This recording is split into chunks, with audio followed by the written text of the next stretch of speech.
जी हाँ साथियों, बहुत बहुत स्वागत करता हूँ अपने यूट्यूब परिवार रोहित सर बायोलॉजी में।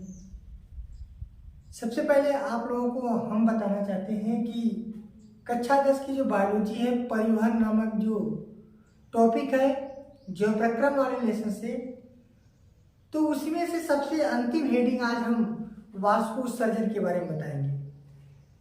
क्योंकि हमने पिछले वीडियो में मानव में पोषण, पौधे में पोषण, मानव में श्वसन, पौधे में श्वसन, मानव में रक्त कैसे चलता है, हृदय क्या होता है, धमनी शिरा क्या होता है, रुधिर लसिका क्या होता है, यानी सबके बारे में हम आपको बता चुके हैं।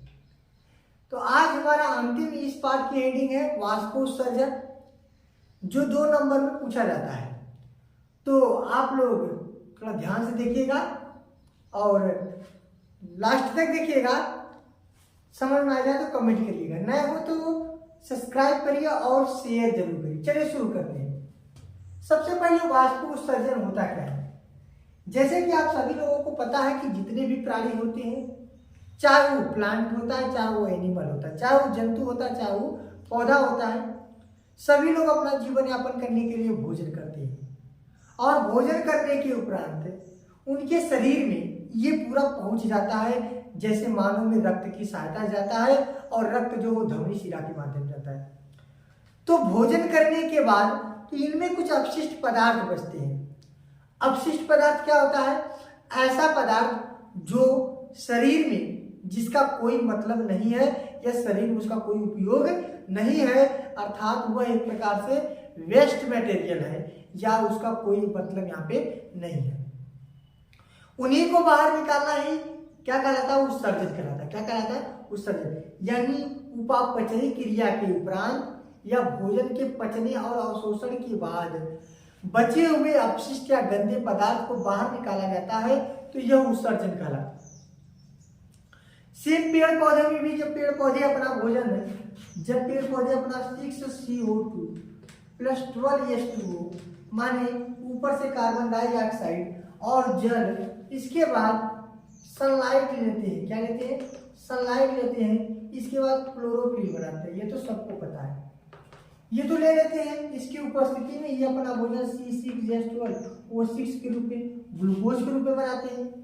इसके बाद जब ये अपना भोजन कर लिया तो इसमें जो गंदे पदार्थ होते हैं, गंदे पदार्थ जिसे का 6CO2 plus 6O2 plus 6H2O, माने कि उन्होंने CO2 लिया था क्योंकि पौधे को श्वसन करने के लिए कार्बन डाइऑक्साइड गैस की आवश्यकता होती है, हम लोगों में ऑक्सीजन गैस की आवश्यकता होती है। तो यूरिया का जो ऑक्सीजन गैस होता है ये गंदा पदार्थ होता है क्योंकि इसका कोई उपयोग नहीं है और अपने शरीर से जल को भी बाहर निकाल देता है। H2O माने क्या होता है? जल होता है। ये जल को भी बाहर निकाल देता है। तो इसी पदार्थ को बाहर निकालता है, क्या कहलाता है? वाष्पोत्सर्जन कहलाता है। क्योंकि वाष्प का मतलब होता है जल और उत्सर्जन का मतलब होता है बाहर निकालना।